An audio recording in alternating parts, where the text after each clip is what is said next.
police investigators that he were confident and happy that it was genuine error of judgment on his part and was achieved by stealing the gun. He took that shotgun back into the flat. We know that he killed his mother, his brother and his sister, and was then on his way to that school the following day when a police patrol who knew about shooting had been reported to the police in those early hours of the 13th of September, and they sitting on the side of a road. He seemed to wave them down or make some kind of gesture towards them. At this point, he hidden the shotgun and cartridges nearby so that he didn't draw attention to himself. When he was arrested by the police, he repeated, "It's not murder, it's not murder." He said it over and over again. When they took him to the police station in the custody interview later that day, he refused to answer any questions, simply responding no comments to every question that was put to him. And police, over following weeks and months, looked at information from the person that he had disclosed to learn about the plans of the school massacre, notes, handwritten notes that were found.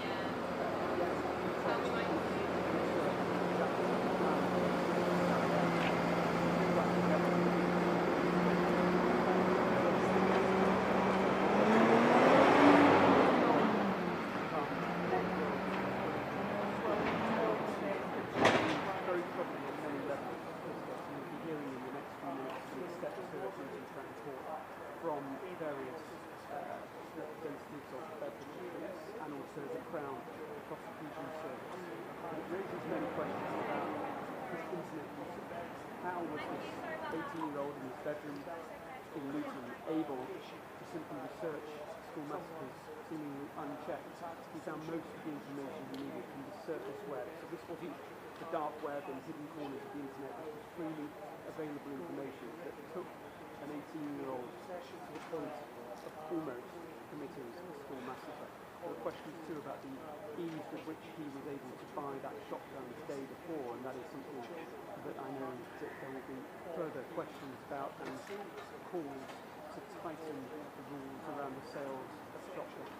But in her sentencing remarks, the judge also acknowledged that he had autism spectrum disorder, but she was satisfied that it didn't affect decision making enough to be a reason for why this happened, or the primary reason why this happened. This was something that Mrs. Prosper researched, something that he knew what he was doing, and he expressed no remorse. He's someone who analysts have found has very little ability to express remorse or empathy for either his victims or anyone else. It is a family tragedy, this story. We saw his father, Raymond Prosper, in court crying at points during the sentencing hearing here in Luton in the last hour or so. And we heard from him yesterday in a statement that was read out in court, the victim impact statement. Raymond Prosper said, "Our lives will never be the same." For me personally, when I heard the horrific news on that day, part of my soul died too. This is a lose-lose situation for us all, and we have lost 4 family members. His former partner, Juliana, his son, his daughter, and his older son, Nicholas Prosper, who is now starting a very long prison sentence. He will be in his mid-60s before he is considered for parole.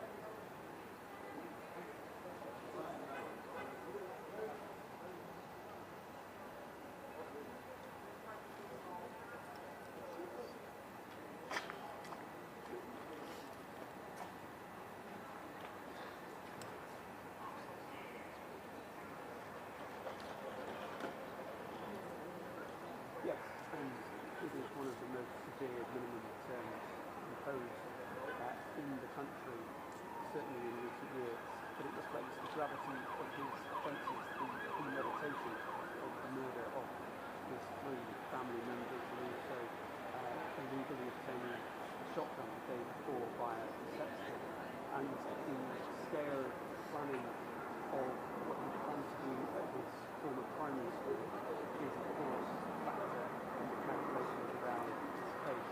The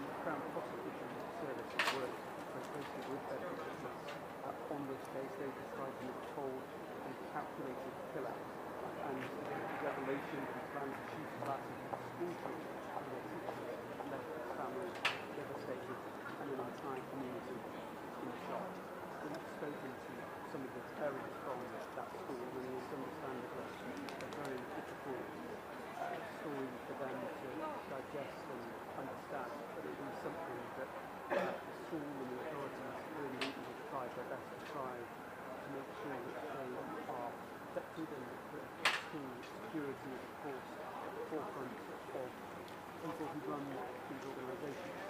It was the very earliest year group that Giselle Prosper has wanted to target at his old school, 4 and 5-year-old children. It is disturbing on so many levels. The actions of his mother, interrupting him in his room, disrupting his class, was something that stopped him aiming at that notoriety that he craved. We will, as I say, be hearing more from the police. Luton was a statement, a further statement from Raymond Prosper, led by one of the senior police officers who was fully court. Yes, as he said, he refused to stand that moment of sentencing, and he issued this morning, he comes to court. The judge was not having that, he ordered it. He thought into the shop. It had happened around 11 o'clock and he was then presented to listening to that very clear, very troubling outline of the case that the judge summarised in the last hour. It is a very chilling case which has many difficult aspects. Availability of information online is one of the things the police have told us. It's something that they can't tackle alone. They need the help of tech companies and also governments around the world to ensure that the materials that Giselle Prosper accessed will bring him to that point of almost becoming a notorious school killer. That information is somehow checked and removed from the internet, but that is a very difficult thing to do so. They can't do it alone.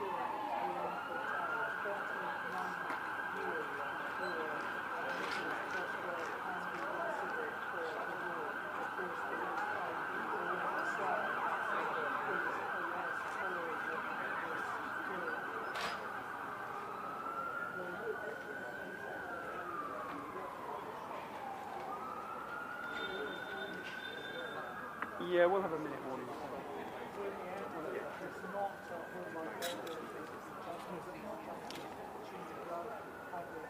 Can do if you want me to. Yeah, I'll be off camera. Well done, Tom. That was a lot of air tonight. It's quite a bit, wasn't it? Do you want to talk into them? I can just move it over the window. Yeah, I'll move it in if they do want to jump to us. So in the end, the judge, which is Justice Brother, decided that a real life error is not sufficient. You got to go again in a minute. Maybe.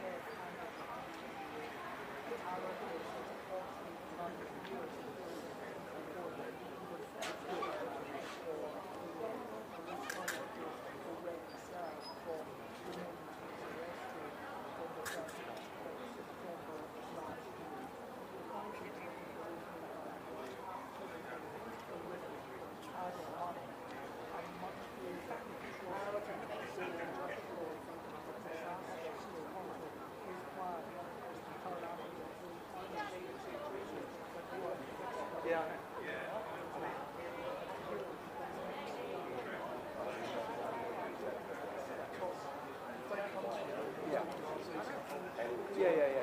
We should get a warning, I think.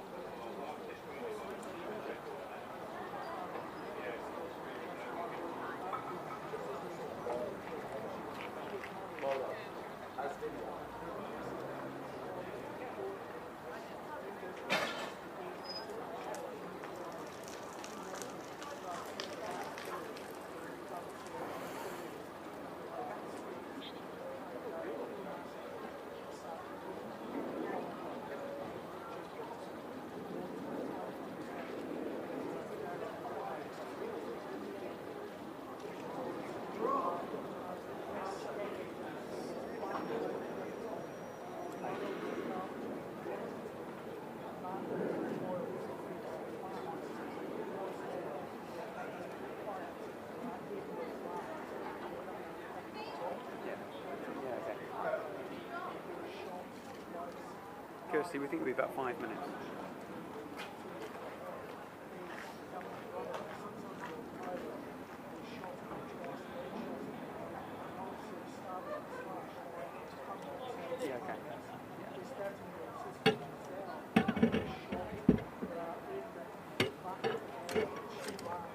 Happy with that?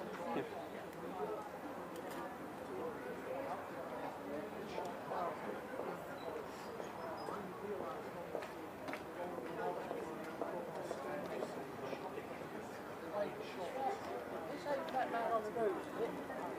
Nice, Shotted one. nice speeding stuff. I won't say. Yeah, try not to.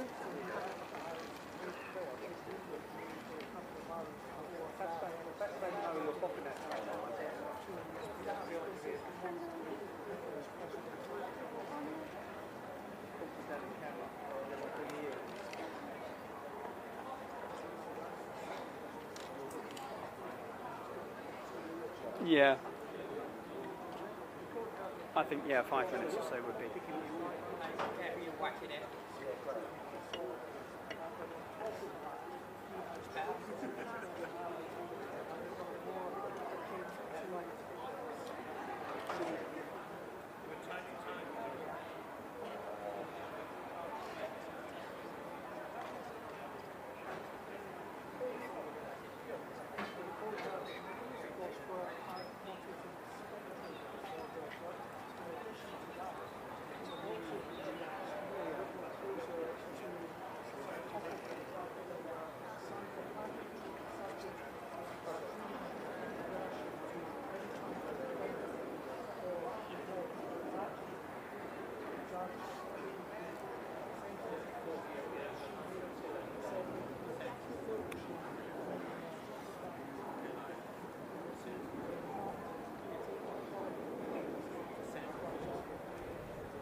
Jane, we're expecting to hear from the police, the senior investigating officer from Bedfordshire Police, and also from another senior officer who will read a statement on behalf of Giselle Prosper, that is the father of a teenager who has just been sentenced to Luton court.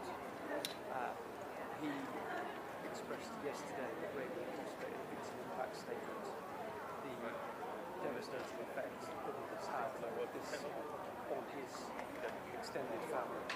They have been in court listening to details of this case in meticulous planning that this 19-year-old, who was then 18 years old, had put into not just researching, plotting the murder of his immediate family members, but also of planning of the school massacre following the morning that thankfully was averted. We will also hear from the Crown Prosecution Service, who of course have led the court process of this prosecution. It was due to go to trial until Nicholas Prosper pleaded guilty a few weeks ago, but the Crown Prosecution Service say that it was a case in which his cold and calculating killing of his mother, brother and sister has left the family devastated and the entire community in shock. They will also discuss how a teenager could get to that point of freely researching school massacres around the world and then wanting to emulate those who have carried out those atrocities in different parts of America, New Zealand, Norway, various horrific incidents that Nicholas Prosper had become utterly obsessed with. I think we're a few minutes away from steps in the sentence of one teenager, but has much wider questions around gun laws and also what is freely available online.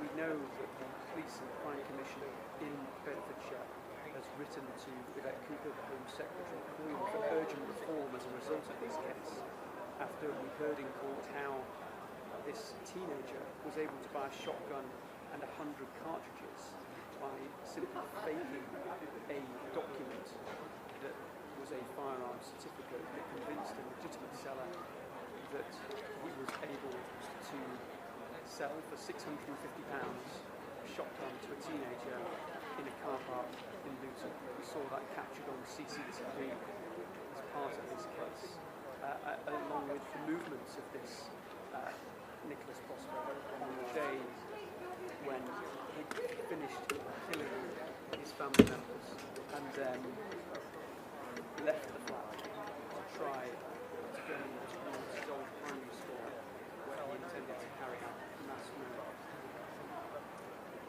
It is a case that has had a 2-day sentencing hearing here in Luton, and that's what a very strong minimum term the judge has just passed. Means that Nicholas Prosper will be in his late 60s before he was even considered eligible for the teams from Bedfordshire Police and the Crown Prosecution Service are now approaching the microphones outside the court, and we will hear first a statement from the head of the Major Crime Unit, which will be from Raymond Prosper, words of Raymond Prosper about to be played outside the court, and then we'll hear from the senior investigator. Just to extend it slightly to the left here, just so that Sam and Sean can get ready. Just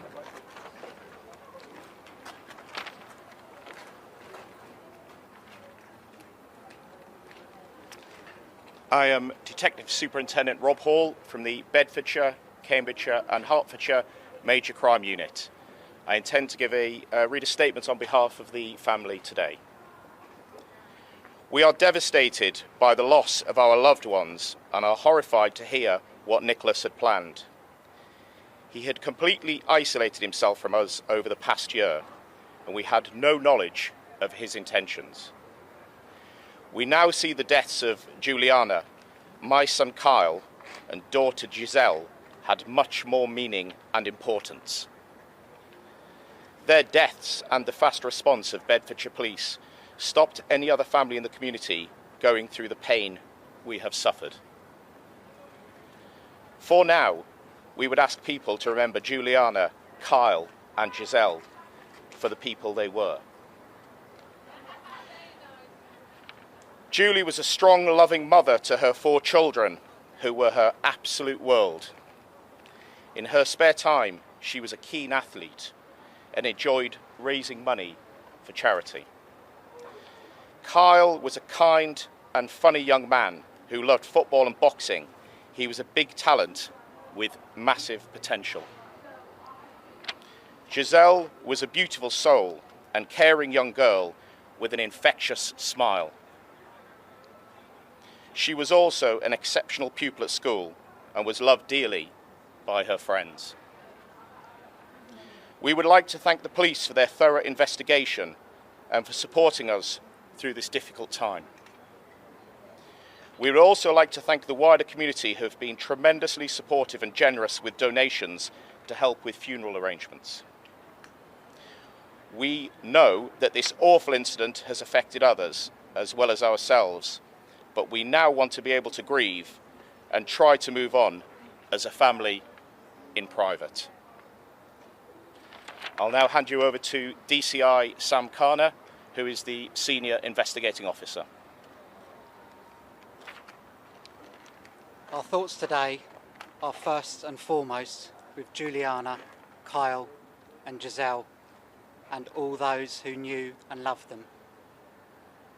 All three have been at the absolute forefront of our thoughts throughout this whole investigation. Juliana, aged 48, Kyle, aged 16 and Giselle, aged just 13, were brutally murdered by someone they loved, who they should have been able to trust. It is their names we should be saying and remembering today and in the future, rather than the person who carried out such sickening crimes. It's been incredibly difficult for their loved ones in the aftermath of what happened, and I would ask that they be left to process their grief in peace. In my entire policing career, which has included many years spent on the major crime team, I've never encountered anyone capable of such horrific acts while showing no remorse. I've been utterly shocked and appalled by the actions and plans of the offender in this case, and I'm pleased that this truly evil individual will serve a significant proportion of his life behind bars. This has been an incredibly difficult and complex investigation, and I would like to thank all the officers and staff involved in achieving this result today. That includes the officers and paramedics who displayed such bravery responding to the initial 999 call. The crime scene investigators who worked painstakingly to recover evidence from such a horrendous scene. The digital investigators who had to review some of the most awful material from the offender's devices. And our major crime team who meticulously pieced together the evidence to help secure the conviction and jail sentence. Their professionalism and dedication has allowed us to keep fighting for the victims, to get justice and ensure the person responsible is not able to cause any more harm.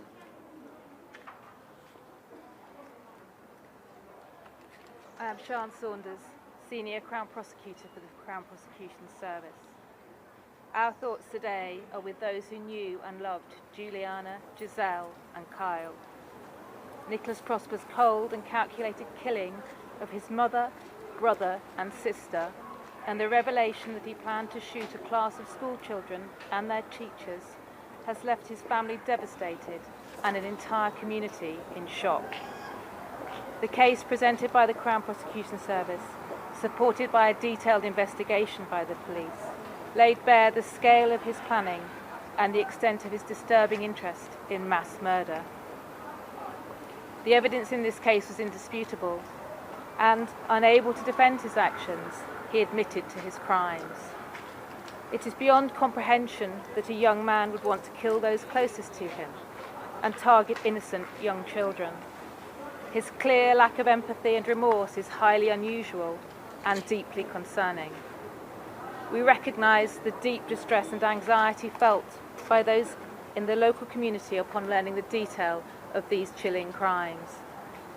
Now that the criminal proceedings are concluded, we hope that the loved ones of Juliana, Giselle and Kyle can begin to rebuild their lives.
Tell from the way the officers were talking about just how upsetting, intense, shocking this case has been.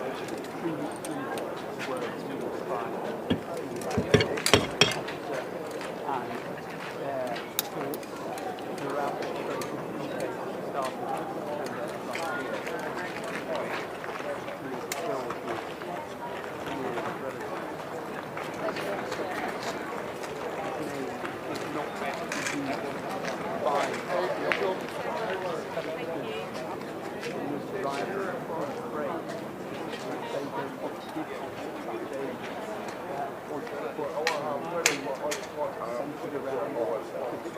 centered around this young man his mother Juliana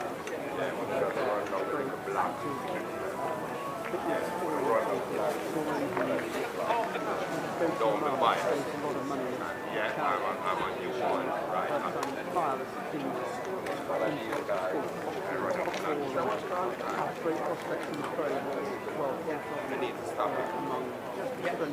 Yeah, tell Sal we're finished. Bias. So when they tell the police that, why there's like a black kids on the board. These guys are biased. I'm telling you this, I am a human rights activist. They're biased. And lack of empathy in the law is shown by the team and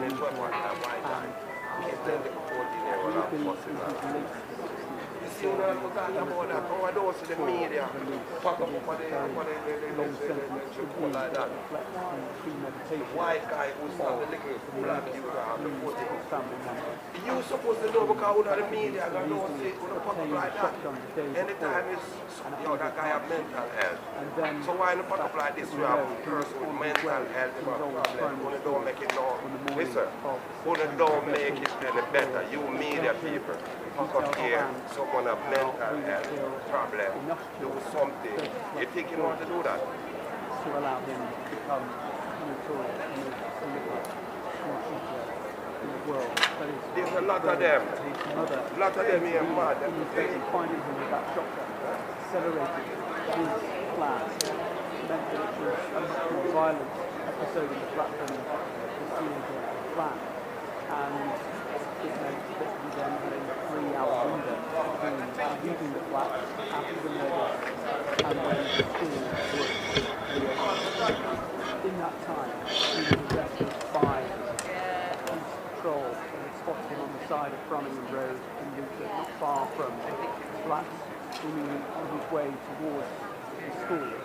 And that massacre was a chilling and very disturbing case for so many reasons detailed outlined in the court, and also the fact that this teenager was able to find the manifestos of other school killers online, and the police have told us that they want to see more done from tech companies and government to really make sure that that kind of information isn't freely available, so that a teenager can't sit in their bedroom somewhere in the UK looking and absorbing themselves in that world, and then getting to the point where they've so nearly committed one of the worst atrocities ever seen in the United